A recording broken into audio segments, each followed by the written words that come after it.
Hi, I'm Russell Goldsmith, and together with Graham Barrett, we are heading to Las Vegas at the weekend to record the C-Suite podcast at Money20 USA. It's actually going to be the third time we've been to the event at the Venetian in Las Vegas, and actually our sixth Money 2020 in total across the USA and Europe. We're actually going to be recording a show on two of our partners' booths this year. On Monday morning, we're going to be with Atomic, and then on Monday afternoon, we are moving all our equipment over to LSEG Risk Intelligence's booth, and we'll be there on Monday afternoon and Tuesday morning. And we've got some amazing interviews lined up. Yeah, we've got a fantastic list of guests already. I mean, senior execs from the likes of Bank America, US Bank, Accenture, and Bread Financial. So we're really excited to bring you all of those interviews and all of this content. But what we thought we'd do first is have a little preview piece. So we sat down with Tracey Davies, president of Money 2020, to get the inside news on Money 2020 this year. And we also spoke to our two partners. So glad to say that we caught up with Jordan Wright, CEO and founder of Atomic, and also Dalbir Sahota, who is the director of trusted payments at LSEG Risk Intelligence. So Tracey, thank you so much for giving up a bit of time ahead of next week. I can just imagine how busy you must be in the lead up to the show. All calm. That's brilliant. Listen, we spoke on our C-Suite podcast last year. I interviewed you on the show floor. I thought what we could do today is just pick up from the conversation where we left off, which was you telling me about, obviously, you were launching the show in Asia for the very first time, which you did in Bangkok in April. So yeah, how did that go? Well, I can confirm it went very well, and we're already into the second cycle. So that show takes place at the end of April. So you're right, it was our first show this year. Yeah, and it was fantastic. We were really pleased. We've had a great reaction. And yeah, we're back for our second edition in Bangkok. And the show is in Bangkok, but obviously, as you know, the show is in Vegas, the show's in Amsterdam, but they are regional. So, in Vegas, when we're all there from Sunday, that is all 80% US and 20% rest of world, and the same in Asia. So that is a pan-Asian, show for the whole of the Southeast Asian region and beyond.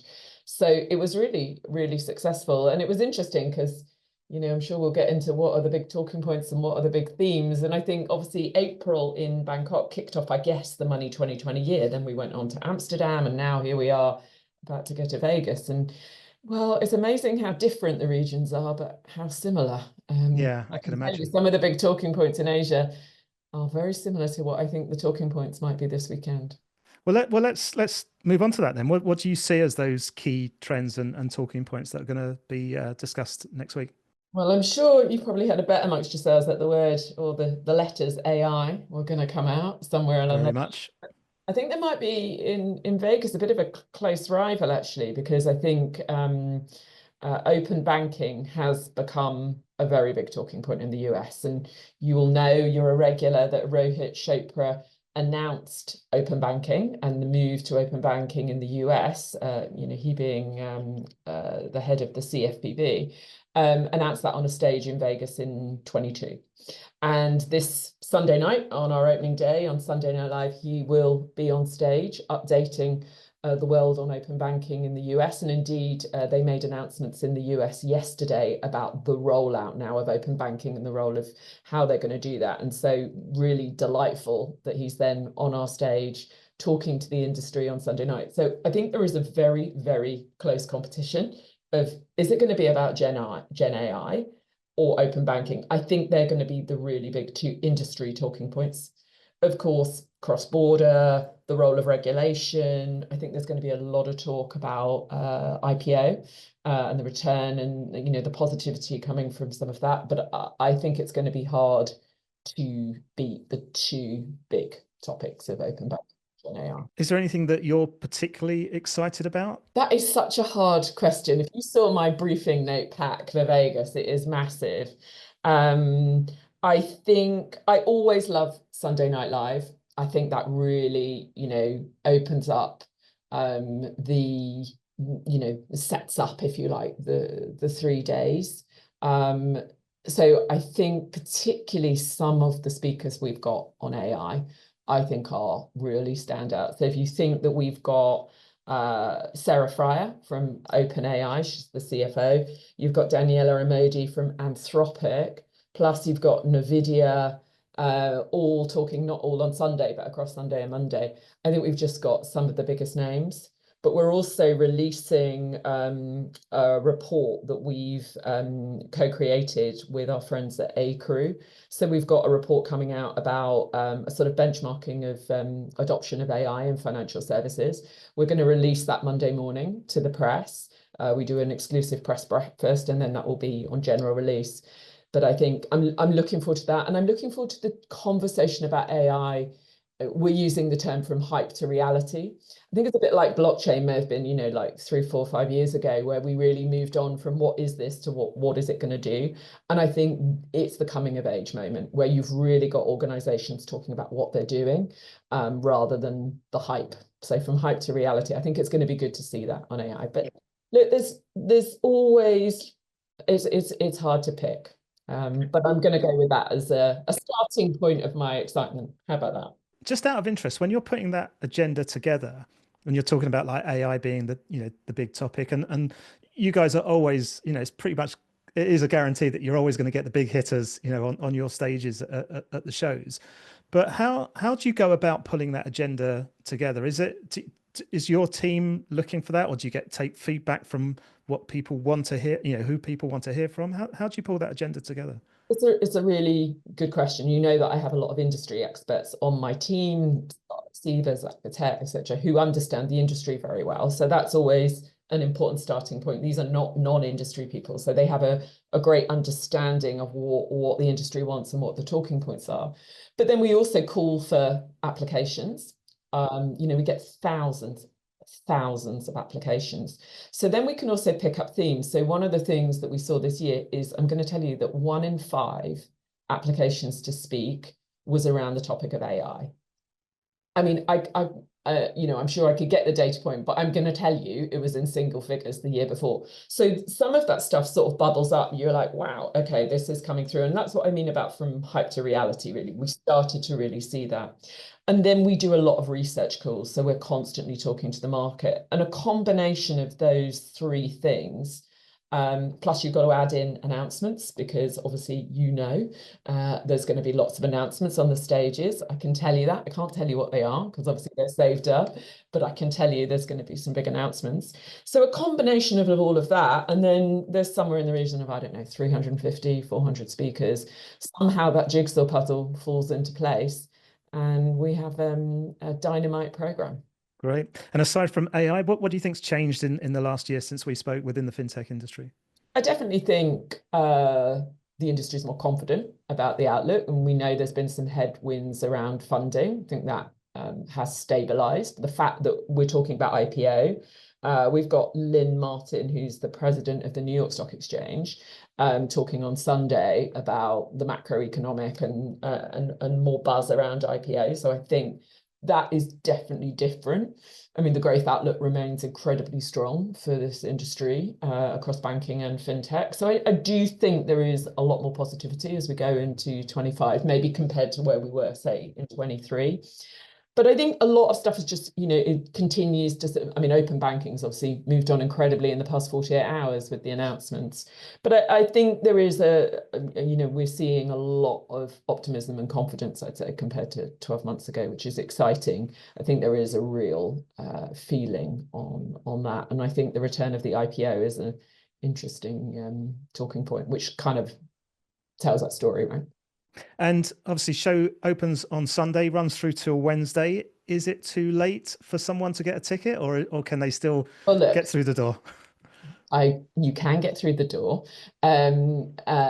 Yes, you can go to money2020.com to find out about tickets. Absolutely, we sell tickets right up until and during the show, because some people do turn up and buy them aside. I would urge you not to do that. Please buy your ticket before. The reason I say that is because, you know, from the minute you get your ticket, within minutes you'll have the app on your phone. Once you download it, I recommend that you do that straight away, because that's how you connect with everyone who's there. So once you're in the app, you can connect with everyone, message them, set up meetings. And, people are doing that now.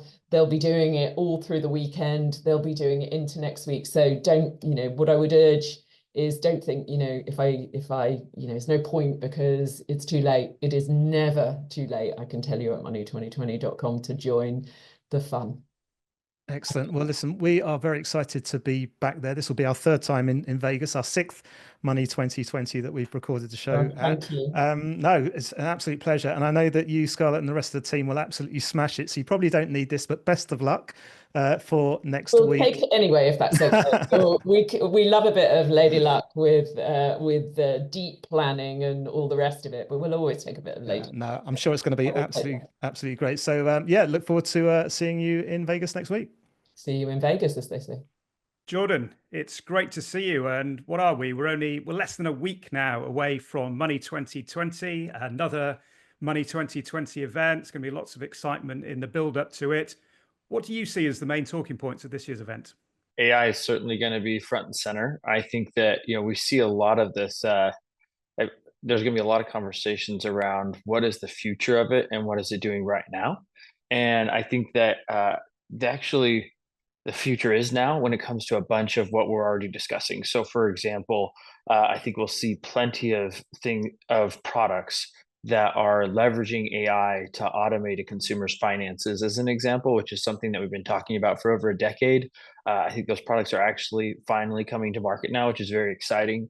I think we're seeing AI be used on the anti-fraud and security front really well. That's really exciting. I think we'll see a bunch of AI specific use cases around small business.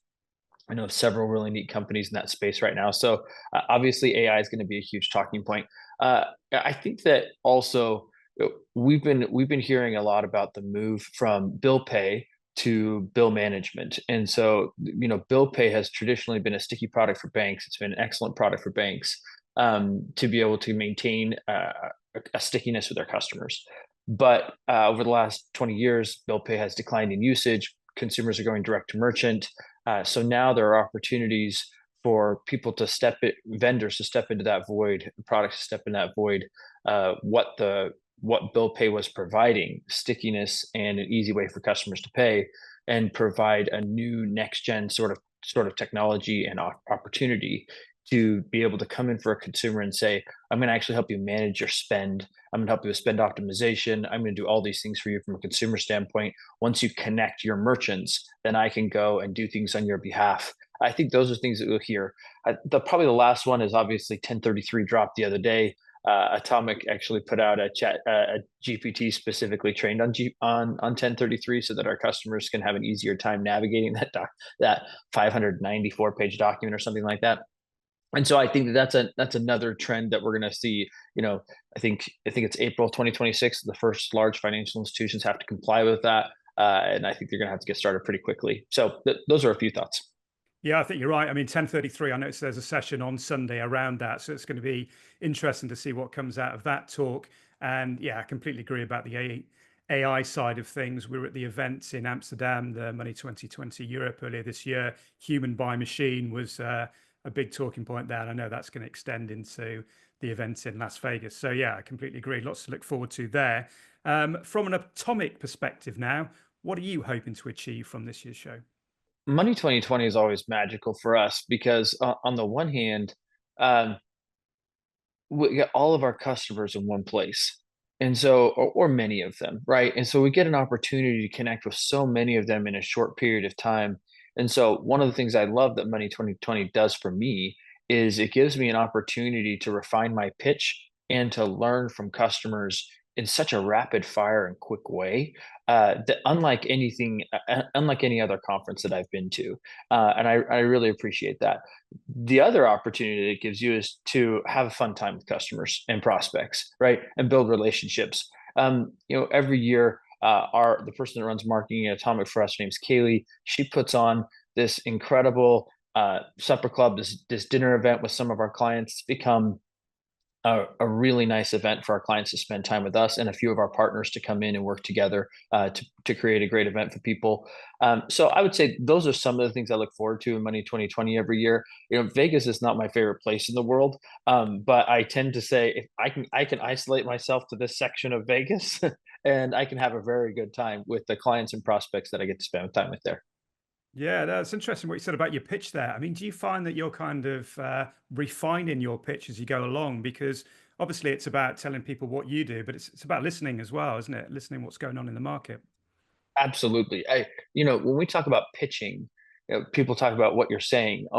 I would say at least 50% of a pitch is what I'm hearing, right? And because when you're spending time with people, they can tell you where you're off, they can tell you where you're on point, uh, you know, and that happens in such rapid succession. You might get 30 of those a day that you get a lot of quick feedback. And absolutely, it's more about listening than it is about what we're pitching, because that allows us to make it better next time. Now, tell us about the Atomic booth, because we're really excited to be joining you there on the Monday morning. We're going to be interviewing a whole bunch of speakers and attendees, talking to them about what they hope to get out of the conference and talking to them about what's important to Atomic. So what can attendees expect from the Atomic booth? First off, again, credit goes to Kaylee. We just are so lucky to have her. But she knows like I don't drink alcohol. I'm a little bit different than maybe than some of the other attendees at Money 2020. And so Kaylee came in her first year and she said, "Okay, we're going to make this about escaping Vegas and actually going to an oasis." And so we're gonna do things to make that possible. And so last year or the year before, we started doing coconuts, and we started doing some of these fun things that are around a massage chair and this sort of stuff. And I think this year at our booth, you can expect, first off, some really great content. We're excited to be able to be doing some podcast content with y'all. I think we're going to bring in some amazing people to participate in that. I think that you'll also find somewhat of a more relaxing place to sit down and just like rest your legs, rest your knees while you're walking around the conference floor. But also hopefully an opportunity to be able to learn about some of the coolest products that I think are coming to the market right now. Yeah, no, I love that. And a little oasis of calm in the madness of Vegas. And I'm sure we'll have a lot of fun in the photos with those coconuts. So, well, Jordan, look, we can't wait to get out there. We're heading out this Saturday, a couple of days before the event. So we look forward to seeing you on the booth Monday morning. Looking forward to spend time with you. Thank you. Thank you, Jordan. Dan, it's really good to see you. Money 2020 is fast approaching now. What do you see as the key talking points at this year's show? I think there'll be a continuation of a couple of topics, having been to a couple of these great events before that Money 2020 put on. And there'll be a continuation of the AI story, a continuation of open banking, and the customer experience as well. I think something net new that I'm particularly excited to hear more about is how the convergence and how the evolution of open banking to embedding finance is going into open data. Great event to go to, many different participants. And I always look out for the new players in the market that are coming with some new propositions, new solutions, new ways of working, new ways of thinking. That particularly excites me about Money 2020 as we head over the weekend. Yeah, I think you're right. It's a real melting pot, isn't it? And I certainly agree with you on the open banking side of things. That's going to be a huge topic, as will probably be the latest technology, such as AI, as you've highlighted there as well. Now, from your personal point of view, in your role as Director of Trusted Payments, but also more generally, LSEG as a whole, what are you trying to get out of the show? A number of factors, a number of areas that we're looking to get out. Key one and number one on top of the list is engagement with customers, prospects, and the market. The learnings that we can get really fuels our product strategy and the product roadmaps, and gives us new insights into areas that we may not be covering today, or problems and pain points that customers have. So that's a key aspect. I think the other key aspect that we're looking to get out of Money 2020 is really showcasing LSEG Risk Intelligence, our offering to the market, our roadmaps, and new product offering. Just a great way to collaborate and ingest ideas, thoughts, and really showcase some of the innovation that we've been doing in this space. And no doubt you'll be explaining this further at the show to the people who visit your booth, but just give us an idea about where LSEG Risk Intelligence sits within the wider LSEG group. Yeah, we're now a division within the LSEG group, so London Stock Exchange Group. So Risk Intelligence sits alongside other divisions. One of the other key divisions is Capital Markets, DNA, and FTSE Russell. So very much the focus within Risk Intelligence is all about fundamentally reducing financial crime and fraud in the marketplace. Our vision very much centered on creating a financially crime-free world. And we're very, very focused on that as an organization. And our roadmaps are reflective of that. And equally, some of our product launches are very much reflective of that as well. Now, we're really excited to be on your booth. We're going to be there recording interviews with some of the key speakers and attendees. What else can people expect from your booth at the event? Well, the marketing team's gone all out for this event. It's a very, very prestigious event in the calendar for many of us in the industry. But there is going to be a massive reveal that we do on Tuesday. And the reveal will be very much in Hollywood spirit. The marketing team have gone out in a Hollywood spirit, and we'll be launching 2 products on the Tuesday. So really looking forward to having people at the stage, at our stand, really getting insights into what we've launched and how they could possibly contribute to the future aspects of the launches and consume some of those launches to prevent financial crime. In a world where payments are increasingly getting faster, technology adoption is getting faster, and customer needs are growing by the hour. Yeah, I think that's really exciting. We've had a bit of a sneak preview about what's going on at your booth, so we look forward to hearing more about that. I'm sure there'll be a lot of people, a lot of interest in that event. And listen, we wish you all the best for the show and look forward to seeing you over there. Thanks very much, Graham.